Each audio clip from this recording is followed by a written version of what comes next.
Welcome to Not Milk Never Milk. Subscribe if you're lactose intolerant. In this video, I will explain how to use Adobe video editing. First, familiarize yourself with the workspace, which typically includes the project panel, source monitor, program monitor, and timeline.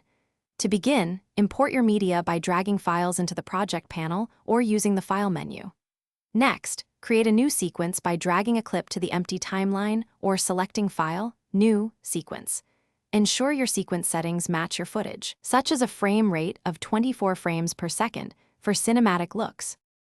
Once your clips are on the timeline, you can start editing. Use the razor tool to cut clips and the selection tool to trim their duration by dragging the edges. To enhance visual flow, add transitions like a cross dissolve from the effects panel between clips. For audio, adjust volume levels directly on the timeline or use the Essential Sound panel for quick enhancements. Remember to keep audio levels around -6 decibels for optimal listening. Now, let's explore more advanced features. Dive into color correction using the Lumetri color panel to adjust exposure, contrast, and saturation, aiming for a natural look. Keyframes are crucial for animating properties like position or scale over time. Simply click the stopwatch icon next to a property. You can also apply various visual effects and utilize motion graphics templates to add professional polish to your video, transforming simple footage into engaging content.